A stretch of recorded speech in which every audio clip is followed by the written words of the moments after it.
11자 말씀 욥기 21장 17절부터 34절까지 말씀입니다. 욥기 21장 17절부터 34절까지 한 절씩 교독하겠습니다. 악인의 등불이 꺼짐과 재앙이 그들에게 닥침과 하나님이 진노하사 그들을 곤고하게 하심이 몇 번인가. 그들이 바람 앞에 건물같이 폭풍에 날려 겨같이 되었도다. 하나님은 그의 죄악을 그의 자손들을 위하여 쌓아두시며 그에게 갚으실 것을 알게 하시기를 원하노라. 자기의 멸망을 자기의 눈으로 보게 하며 전능자의 진노를 마시게 할 것이니라. 그의 달수가 다하면 자기 집에 대하여 무슨 관계가 있겠느냐. 그러나 하나님께서 높은 자들을 심판하시나니 누가 능히 하나님께 지식을 가르치겠느냐. 어떤 사람은 죽도록 기운이 충실하여 안전하며 평안하고 그의 그릇에는 젖이 가득하며 그의 골수는 윤택하고 어떤 사람은 마음의 고통을 품고 죽음으로 행복을 맛보지 못하는도다. 이 둘이 매 한 가지로 흙 속에 눕고 그들 위에 구더기가 덮이는구나. 내가 너희의 생각을 알고 너희가 나를 해하려는 속셈도 아노라. 너희의 말이 귀인의 집이 어디 있으며 악인이 살던 장막이 어디 있느냐 하는구나. 너희가 길 가는 사람들에게 묻지 아니하였느냐. 그들의 증거를 알지 못하였느냐. 악인은 재능이 나를 위하여 남겨둔 바 되었고 누가 능히 그의 면전에서 그의 길을 알려주며 누가 그의 소행을 보응하랴. 그를 무덤으로 메어가고 사람이 그 무덤을 지키리라. 그는 골짜기에 흙덩이를 달게 여기리니 많은 사람들이 그보다 앞서갔으며 모든 사람이 그의 뒤에 줄지었느니라. 그런데도 너희는 나를 헛되이 위로하려느냐. 너희 대답은 거짓일 뿐이니라. 아멘. 네, 오늘 본문의 제목은 악인이 평안히 사는 세상, 신앙적 기대와 다른 현실이라는 제목으로 오늘 이 생명의 삶 편집자들은 오늘 이 본문의 제목을 지었습니다. 악인의 등불이 꺼짐과 재앙이 그들에게 닥침과 하나님이 진노하사 그들을 곤고하게 하심이 몇 번인가. 아무리 봐도 그런 일이 많지 않다라는 얘기죠. 하나님이 악인을 좀처럼 심판하시지 않는 것처럼 보인다. 이 친구들은 기본적으로 우리 욥을 인과응보의 원리로 접근을 합니다. 그래서 너가 이 모든 환난과 고난을 당하는 이유는 너의 죄 때문이다. 모든 것이 인과응보다. 원리로 사실 이 친구들은 요셉을 접근을 하죠. 그러나 요셉은 그것에 대해서 반박합니다. 악인의 등불이 꺼지는 적이 몇 번이나 있었냐. 재앙이 그들에게 닥침과 하나님이 진노하사 그들을 곤고하게 하심이 몇 번이나 있었는가. 너희의 그 인과응보의 교리는 맞지 않다. 그들이 바람 앞에 건물같이 폭풍에 날려가는 겨같이 되었도다. 오늘 이 한글 성경이 사실은 조금 이해하기 어렵게 되어 있는데요. 여러분 영어 성경에 보면 이게 질문형입니다. 다. 얼마나 자주, 그렇죠? 얼마나 자주 하나님이 악인의 등불을 꺼뜨리셨고 또 재앙이 그들에게 닥치게 하셨으며 그들을 곤고하게 하심이 몇 번이고 바람 앞에 건불같이 폭풍에 날려가는 겨같이 얼마나 자주 그런 일을 행하셨는가. 그러니까 하나님이 그렇지 않으신다라는 것이죠. 그러니까 인과응보의 원리는 맞지 않다. 항상 모든 일이 인과응보는 아니다. 하나님이 악인을 항상 심판하시는 것 같지만 그렇지 않다. 하나님이 악인을 평안하게 내버려 두시는 일도 너무나 많다. 19절에 하나님은 그의 죄악을 그의 자손들을 위하여 쌓아두시며 그에게 갚으실 것을 알게 하시기를 원하노라. 나는 하나님이 그 악인의 자손들을 심판하시기보다 그 자신을, 그 악인들을 심판하시는 것. 나는 이것을 원한다. 그랬으면 좋겠다. 이런 소망을 이야기하는 것이죠. 20절에 자기의 멸망을 자기의 눈으로 보게 하며 전능자의 진노를 마시게 할 것이니라. 자기의 멸망을 자기의 눈으로 보게 하며 전능자의 진노를 마시게 할 것이니라. 그러니까 지금 이 기본적으로 오늘 욥은 이 악인에 대한 하나님의 심판이 우리가 생각하는 것처럼 또는 욥의 친구들이 말하는 것처럼 인과응보적으로 임하는 것이 아니다. 오히려 악인들이 평안하게 살고 있고 악인들이 안전하게 사는 것을 우리는 보게 된다. 21절에 그의 달수가 다하면 자기 집에 대하여 무슨 관계가 있겠느냐. 그러나 하나님께서는 높은 자들을 심판하시나니 누가 능히 하나님께 지식을 가르치겠느냐. 그러니까 누가 능히 하나님께 지식을 가르치겠느냐. 이 하나님의 지식을 인간이 헤아릴 수가 없다. 하나님이 행하시는 일을 인간이 도무지 다 헤아릴 수가 없다라는 것이죠. 그래서 모든 것을 알고 있는 것처럼, 특별히 고난을 당하고 있는 사람들에게 인간이 모든 것을 알고 있는 것처럼 신학적 교리만을 가지고 함부로 이야기를 하는 것이 이 고통을 당하는 자들에게는 얼마나 큰 고통이 되고, 좀 이따 나오겠지만 자신을 해야 하는 것처럼 느껴질 만큼 이것이 얼마나 끔찍한 폭력이 될 수 있는지를 욥은 고통을 받는 자의 관점에서 말씀을 나누고 있습니다. 그러면서 23절부터 좀 더 구체적으로 좀 우리가 헤아릴 수 없는 하나님의 일들을 이렇게 표현합니다. 어떤 사람은 죽도록 기운이 충실하여 안전하며 평안하고 그의 그릇에는 저지 가득하며 그의 골수는 윤택하고. 그러니까 여기서 어떤 사람, 이 사람이 의인인지 악인지 이것에 대한 명확한 구분은 없습니다. 그냥 어떤 사람들은, 세상에 보면 어떤 사람들을 보면 죽도록 기운이 충실하고 안전하고 평안하게 살다가, 특별히 그의 그릇에는 저지 가득하고 골수는 윤택한 그런 풍족한 삶을 살다가 죽기도 하고, 그런데 또 어떤 사람을 보면 마음에 고통을 품고 평생 고통 가운데 살아가다가 죽음으로 행복을 맛보지 못한 그런 사람들도 있다. 이런 일들을 우리가 어떻게 단순하게 인과응보의 교리로 함부로 판단할 수가 있겠는가? 이 둘이 다 매 한 가지로 흙 속에 눕고 그들 위에 구더기가 덮이는구나. 그러니까 어떤 사람이 특별히 잘해서 선해서 하나님이 복을 주시는 것도 아니고, 어떤 사람이 특별히 악해서 그들이 평생 고통을 품고 죽는 것도 아니고, 세상을 보면 뭐 착한 사람이나 못된 사람이나 구분 없이 모든 사람들이 흙 속에 눕고 그들 위에 구더기가 덮이는데, 우리가 이 모든 일들을 어떻게 다 헤아릴 수 있겠으며 이것을 어떻게 인과응보적인 교리로 그들의 죄에 대한 값으로 우리가 이 모든 것을 단순하게 설명을 할 수가 있겠느냐. 그러니까 인간 사는 그렇게 단순하지 않다 라는 것을 욥은 계속해서 이야기를 하면서 이 욥의 친구들의 위로라고 하는 이야기들이, 회개를 촉구하는 이들의 위로가 사실은 얼마나 자기에게 고통스러운 것인지를 이야기합니다. 27절에 내가 너희의 생각을 알고 너희가 나를 해하려는 속셈도 아노라. 너희의 말이 귀인의 집이 어디 있으며 악인이 살던 장막이 어디 있느냐 하는구나. 너희가 길 가는 사람들에게 묻지 아니하였느냐? 그들의 증거를 알지 못하느냐? 악인은 재난의 날을 위하여 남겨둔 바 되었고 진노의 날을 향하여 끌려가느니라. 근데 그것은 아니다라는 거예요. 너희가 길 가는 사람들에게 묻지 않았느냐?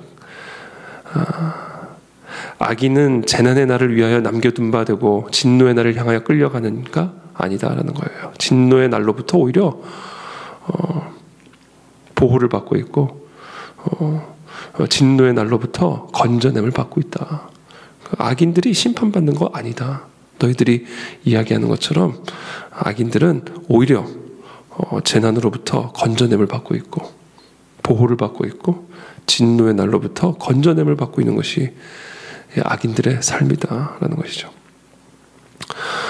누가 능히 그의 면전에서 그의 길을 알려주며 누가 그의 소행을 보응하랴. 그를 무덤으로 메어가고 사람이 그 무덤을 지키리라. 그는 골짜기 흙덩이를 달게 여기리니 많은 사람들이 그보다 앞서갔으며 모든 사람이 그의 뒤에 줄지었느니라. 그러니까 오늘 17절부터 33절까지 지속되고 계속되는 논조는 의문형입니다. 계속 질문하는 거예요. 이해할 수 없다. 이해가 되지 않는다. 사람들에게 물어봐라. 너희들이 한번 돌아보라. 악인들이 다 그렇게 건불처럼 폭풍에 날아가는 겨처럼 다 그렇게 되느냐? 절대 그렇지 않다. 어떤 사람은 그냥 평생을 고통 속에 살다 죽기도 하고, 어떤 사람은 평생 평안하게 살다 죽기도 하고, 악인임에도 불구하고 재난의 날로부터 건져냄을 받고, 그러므로 너가 지금 나를 공격하는 것처럼 내가 지금 이 모든 고난을 당하는 것이 마치 내가 악인이기 때문에 고통을 당하는 것처럼 인과응보적인 교리를 지금 나한테 그대로 갖다 대는 것은, 나는 너희가 나를 해하려는 속셈을 갖고 있다라고밖에 생각할 수 없다. 이것이 오늘 전체적인 욥의 친구들의 논조입니다. 그래서 오늘 34절에 이렇게 마무리를 짓습니다. 그런데도 너희는 나를 헛되이 위로하려느냐? 너희 대답은 거짓일 뿐이니라. 제가 한 신학자, 제가 지금 정확하게 이름은 기억은 안 나는데요. 아주 한 신학자의 그 책을 읽은 일이 있습니다. 근데 이 신학자는 특별히 고통에 관련된 그 신학적인 그런 이야기들을 아주 깊이 나누는 그런 미국의 신학자입니다. 근데 제 기억이 맞다면 이분의 아마 자녀가 아마 그 사고였는지 병이었는지 죽음을 당하게 되는 아주 그런 깊은 큰 고통을 경험한 그 신학자. 죄송해요. 자녀가 아니에요. 아내가 정신병에 걸려서 자살을 합니다. 그래서 말할 수 없는 탄식과 말할 수 없는 고통 속에서 자신이 경험한 이 고통을 어떻게 해서든지 신학적으로 소화해내기 위해서 노력하는 그런 어떤 치열한 그 영적인 또 신학적인 투쟁을 쓴 책이에요. 그리고 또 다른 신학자가 있는데 그 신학자는 이제 사고로 자기 아내와 자기 자녀들이 다 자동차 사고로 죽임을 당합니다. 제가 이번에 우리 순장 우리 님들에게 추천한 하나님의 뜻이라는 책을 쓴 제럴드 시처 박사님의 경우도 그렇고, 이 고통을 정말 깊이 경험한 사람, 그리고 그 깊은 고통을 경험한 내용들을 가지고 신학적으로 치열하게 투쟁한 그런 신학자들의 글들을 읽어보면요, 오늘 이 욥의 이야기와 일맥상통합니다. 이 고통을 모르는 사람들은 그 고통의 문제를 기계적으로 죄를 지었으니까 고통을 당한 거야, 아주 기계적으로 이해하고 해석하려는 경향이 있습니다. 그래서 그렇게 권면하려는 경향이 있죠. 근데 그게 사실은 정죄가 됩니다. 정죄. 당신이 죄를 지었으니까 이런 고통을 당하는 거야 라고 하는 정죄가 되는 것이죠. 물론 우리의 죄는 하나님의 심판을 부릅니다. 그래서 하나님은 우리를 때로는 연단하시고 징계도 하시죠. 세상에 누가 나는 완벽한 의인이다라고 말할 수 있는 자가 누가 있겠어요. 그러니까 사실 하나님의 모든 징계와 연단은 어떤 것이라 할지라도, 누가 받는 연단이라 할지라도 우리의 죄를 정결하게 하고 우리의 악인됨을 의인되게 하시는 연단과 징계의 역사가 분명히 있습니다. 그건 누가 어떤 고통을 당하는지 그건 마찬가지예요. 그러나 동시에 또 다른 한편에서 보면은 우리가 다른 사람보다 특별한 더 죄를 지어서, 우리가 다른 사람들보다 특별한 죄인이기 때문에 또 특별한 심판을 받는 것이라고 단정지어서 우리가 함부로 이야기할 수 있는 것은 아니라는 사실을 우리는 또한 기억해야 합니다. 그래서 저는 우리가 생각할 때 욥이 이와 같은 고난을 당했다? 분명히 욥 안에 무슨 잘못이 있었으니까, 뭐 하나님 보시기에 정말 심판받아 마땅한 일을 했기 때문에 이런 일을 당한 거 아니야? 라고 우리가 쉽게 생각할 수 있지만, 그리고 또 그것이 욥의 가장 가까운 친구들이 쉽게 자연적으로 생각했던 생각이지만, 고통을 당해본 사람들의 이야기를 우리가 들어보면, 또 오늘 이 욥의 이야기를 들어보면 그것은 사실이 아님을 우리는 알아야 된다라는 것이죠.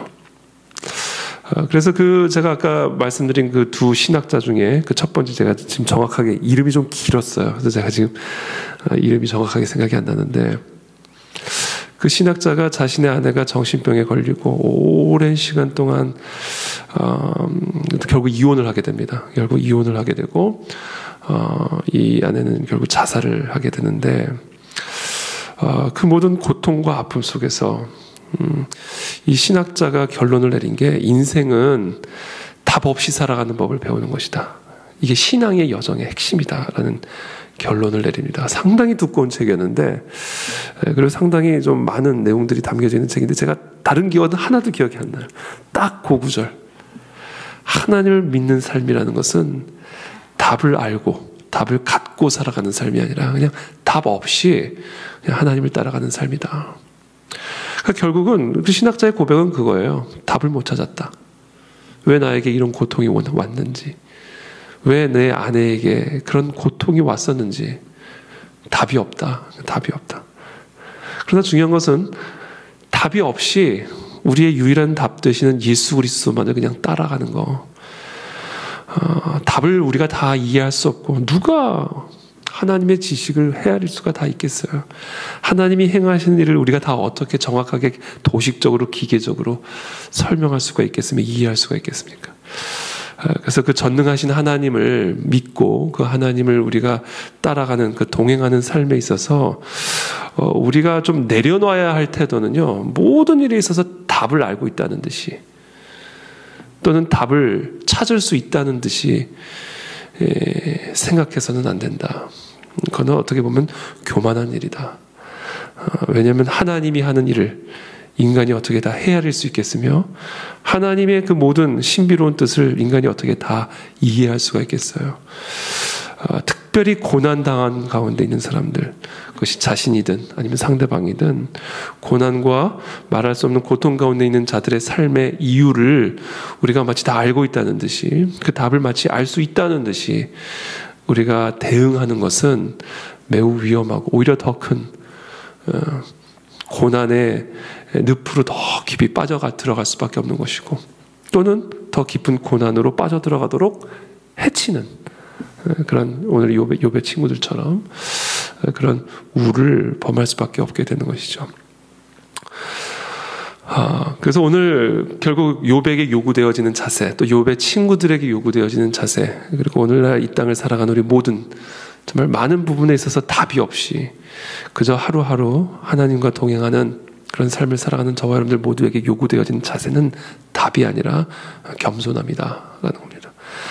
어떤 정확한 답을 찾는 것이 아니라 우리에게 주어진 답은, 우리에게 주어진 유일한 답은 전지하시고 전능하시고 우리를 무조건적으로 사랑하시는 한량없는 그 하나님의 사랑의 은혜 앞에 그것이 우리의 삶의 유일한 답임을 믿고 그저 겸손한 자세로 또 하나님을 사랑하는 마음으로 하루하루를 동행하는 것, 바로 이것이 이 땅을 살아가는 저와 여러분들 모두에게 주어진 유일한 답이다라는 사실을 기억하고, 하나님 오늘도 하나님 이해되지 않고 도무지 이해할 수 없는 그런 일들이 있지만, 그러나 그 이해할 수 없는 일들을 내가 이해하려고 하기보다는 내가 하나님의 손안에 있고 우리의 삶이 전능하신 여호와 하나님, 전지하신 여호와 하나님, 우리의 생각보다 우리의 길보다 더 높고 더 좋으신 그런 생각과 길로 우리를 이끄시는 그 하나님이 나의 유일한 답임을 믿고, 비록 내가 다 이해하지 못하고 이해할 수 없을지라도 나는 하나님만 의뢰하고 하나님 앞에 겸허하고 겸손한 자세로, 순종하는 자세로 하나님과 동행하기를 원합니다. 그때 우리의 이해를 초월하는, 그러니까 이해가 되는 게 아니라 그러니까 이해를 넘어서는 평안. 어떻게 이런 상황 속에서 내가 이렇게 평안하지? 어떻게 이런 상황 속에서 내가 이렇게 감사할 수가 있지? 이건 이해가 되는 게 아니라 이해를 넘어서는 거지. 그래서 우리가 하나님을 믿고 하나님을 따라가는, 하나님과 동행하는 삶이라는 것은 답을 찾는 삶이 아니라 답을 넘어서는 그런 하나님의 은혜, 그 하나님의 축복을 누리는, 그게 결국 우리에게 주어진, 우리가 요구하는 답을 넘어서는 답이다. 우리는 그 답이 있다. 그 답을 향해 나가는 사람들이다. 그래서 저는 오늘 이 새벽에 우리 모두가 정말 우리가 생각했던 답을 넘어서는, 우리가 기대했던 답을 초월하는 그런 하나님이 주시는 답을 받아 모든 것을 넉넉하게 이기는 그런 저와 여러분들 다 되시기를 예수 그리스도 이름으로 축복합니다. 함께 기도하며 나가겠습니다.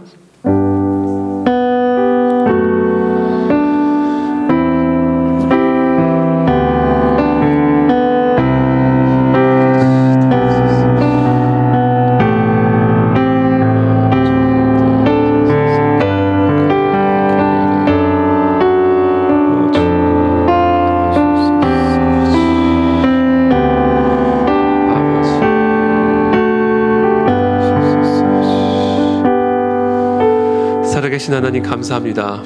오늘도 은혜의 보좌 앞에 담대히 나아갑니다.